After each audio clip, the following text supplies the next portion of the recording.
So, ayan guys, dumating na yung order natin. Recommended ito ni Doc Mata. Ayan, si Doc Mata ang nag-recommend nito. Isang pediatrician po siya guys. Mag-asawa po sila guys. Parehong doktor. Kaya talagang hindi ako nagdadalawang isip na mag-order. So, yung link dito guys, ilalagay ko. Para saan ba to? Tignan muna natin kung anong laman ng package natin.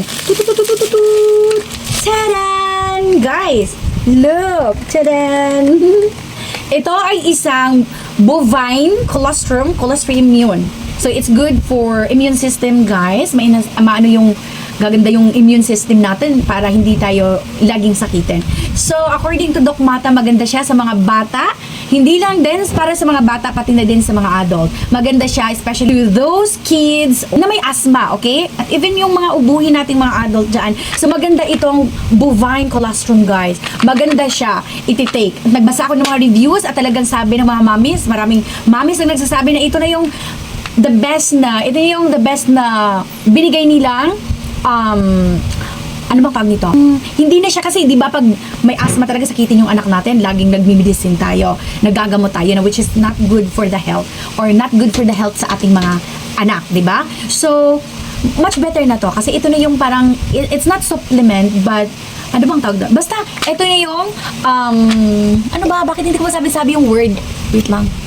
Guys, so perfect siya pang vitamins sa mga anak natin, sabi ni Doc Mata. At walang problema kapag nag-overdose kasi walang overdose to guys. So kahit ilan yung mainom mo, wala siyang problema kasi wala siyang overdose. Actually, sabi ni Doc Mata, milk daw to, pure milk na talagang, I don't know kung ano, basta pure milk ito from ano talaga sa mga cows. So, talagang healthy siya.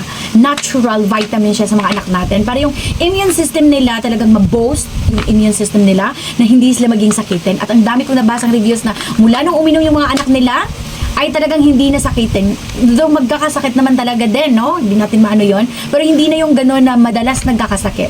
At isa nga doon yung anak ko na laging nagkakasakit kasi nga meron siyang asthma. Yung baby pa siya dahil nga naiwan ko nun siya ng baby pa talaga siya. At ayun, basta, yun na yun.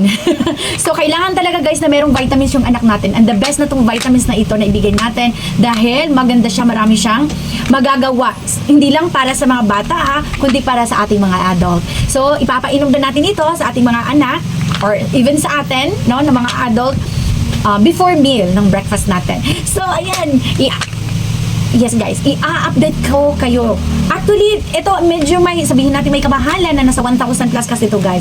Pero okay na to. Kasi biruin mo naman kapag nagsakit yung anak natin, lalo na yung anak ko na may asthma, lalo na sa mga batang may asthma, di ba? Yung may allergy and whatever. Biruin nyo naman, ilang thousand din ang magagastos natin, no, di ba? So, talaga, dito na lang tayo, mag-maintain na lang tayo nito. Good for our kids talaga siya at para na rin sa atin. Para healthy ang family. So, that's all guys. Update ko kayo ha. Next time. Bye!